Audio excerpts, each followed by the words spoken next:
Assalamualaikum warahmatullahi wabarakatuh. Baiklah, Ananda sekalian, di pertemuan kita kali ini, Ibu akan membahas materi tentang adab menggunakan media sosial dalam Islam. Baik, sebelum kita mulai pembelajaran pada pertemuan kita kali ini, Ibu akan membuka pertemuan kita dengan membacakan sebuah pantun, yakni petang datang para tamu jauh dari seberang sana. Rajinlah engkau meraih ilmu sebagai bekal di hari tua. Nah, bagaimana cara kita meraih ilmunya? Yakni dengan belajar. Baik, di kesempatan kali ini akan kita mulai membahas itu tentang adab menggunakan media sosial dalam Islam.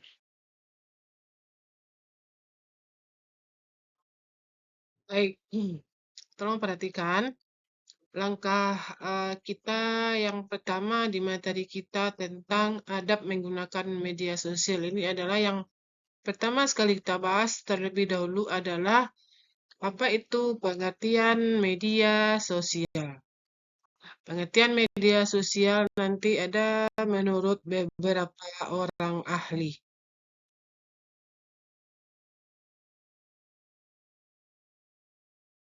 Pengertian media sosial yang kita bahas di materi ini ada 3 saja, yaitu yang pertama pengertian media sosial secara umum, yaitu suatu platform digital yang menyediakan fasilitas bagi para penggunanya untuk berinteraksi dan berbagi konten dengan sambungan internet. Itu pengertian media sosial secara umum. Kemudian pengertian media sosial menurut BK Lewis pada tahun 2010, BK Lewis mendefinisikan media sosial adalah suatu label yang merujuk pada teknologi digital yang berpotensi membuat semua orang terhubung dan melakukan interaksi, produksi, dan berbagi pesan. Kemudian satu lagi menurut Dave Kerven pada tahun 2011, media sosial adalah suatu tempat kumpulan gambar, video, dan tulisan hingga hubungan interaksi dalam jaringan, baik antar individu maupun kelompok. Itu pengertian media sosial.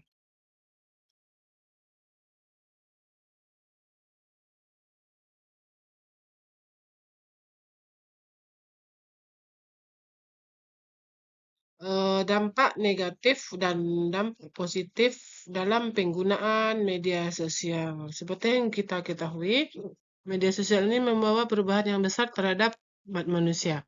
Apa saja perubahan yang kita dapatkan dalam menggunakan media sosial ini? Yang pertama sekali kita bahas adalah dampak positifnya, dampak keuntungannya yang kita dapatkan dalam kita menggunakan media sosial.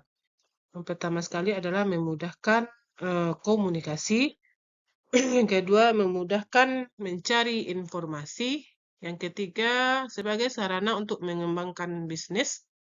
4, sebagai sarana hiburan. Yang kelima, sebagai sarana pembelajaran. Kemudian dampak yang kurang bagus, yang kurang baik yang kita dapatkan dalam menggunakan media sosial. Yang pertama adalah mengganggu kesehatan mental. Yang kedua, membuat pengguna menjadi kecanduan internet. 3, penyebaran informasi palsu. Yang keempat, cyberbullying. Kemudian yang kelima, pornografi.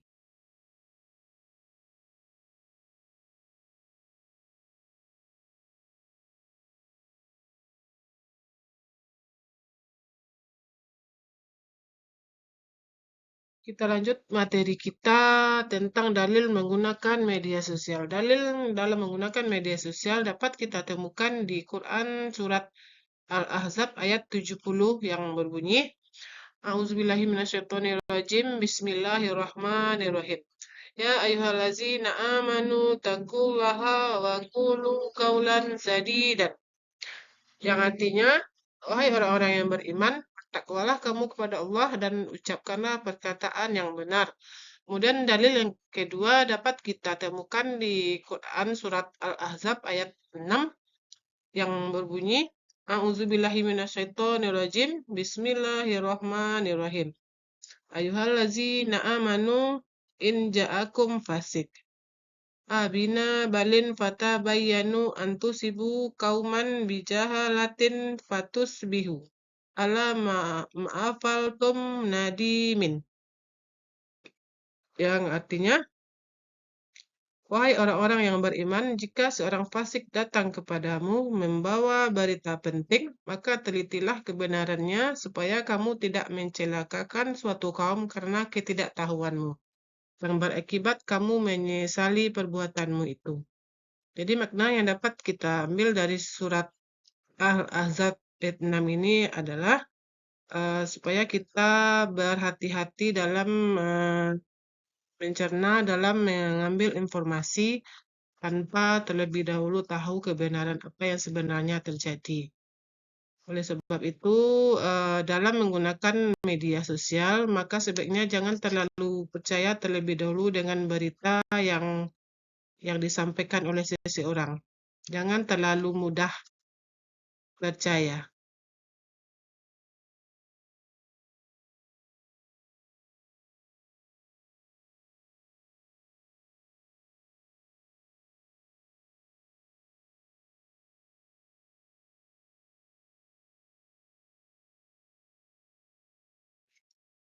Yang tadi sudah kita bahas adabnya. Sudah kita bahas adabnya. Jadi apa akibat kalau tidak kita laksanakan adab tersebut? Apa akibatnya bagi diri kita sendiri ataupun bagi orang lain? Akibat yang pertama adalah penggunaan media sosial yang berlebihan dan tidak bijak. Yang kedua, terjadi cyberbullying yang menyebabkan gangguan psikis, gangguan kejiwaan ya. Yang ketiga, tersebarnya informasi yang bersifat privasi. Banyak kita jumpai di zaman sekarang video-video yang tidak senonoh yang beredar, yang tersebar. Kemudian selanjutnya mengganggu kegiatan belajar. Kemudian masuk ranah hukum jika mengunggah sesuatu yang melanggar norma-norma.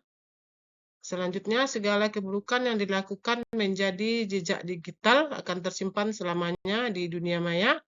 Kemudian terakhir, mengurangi makna silaturahmi.